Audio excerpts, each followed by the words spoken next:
ભરૂચ જિલ્લાના ઝઘડિયા જીઆઈડીસી વિસ્તારમાં પરપ્રાંતીય પરિવારની 10 વર્ષની નાની બાળકી આ નરાધમે દુષ્કર્મ આચર્યું અને બળાત્કારીને પોલીસે ગણતરીના કલાકોમાં જ ઝડપી પાડી છે।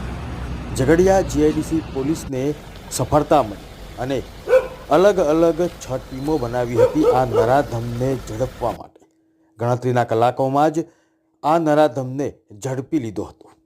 બનાવની વિગત પ્રમાણે શું બની તે પોલીસ અધિકારી પાસેથી જાણ્યું। 16/12/2024 ના રોજ ઝઘડિયા જીઆઈડીસી પોલીસ સ્ટેશન વિસ્તારમાં એક 10 વર્ષની ઉંમર જેટલી બાળકી ઉપર દુષ્કર્મ, અપહરણ તથા પોક્સો મુજબના ગુનાની ઘટના બનેલ, જેમાં પોલીસે તાત્કાલિક એક્શનમાં આવી બાળકીની ગંભીર ઈજાઓને ધ્યાનમાં લઈ બાળકીને તાત્કાલિક સઘન સારવાર મળી રહે તેના માટે પ્રયત્ન કરેલ તથા ડોક્ટરની ટીમ સાથે કોર્ડિનેટ કરી ભરૂચ સિવિલ ખાતે સારવાર માટે પ્રયત્નો હાથ ધરવામાં આવેલ।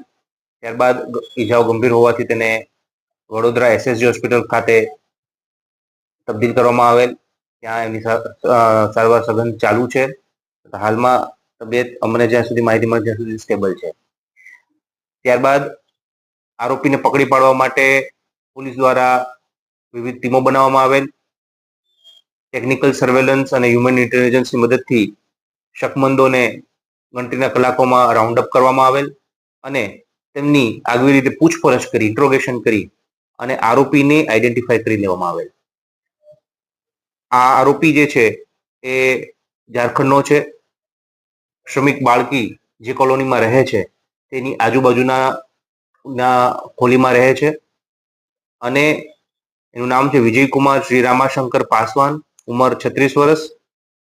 તે થર્મેક્સ કંપનીમાં શેન્ટિંગ હેલ્પર તરીકે કામગીરી કરતો હતો અને મજૂરી કરી અને લોખંડને વીણવાનું કામ કરતો હતો।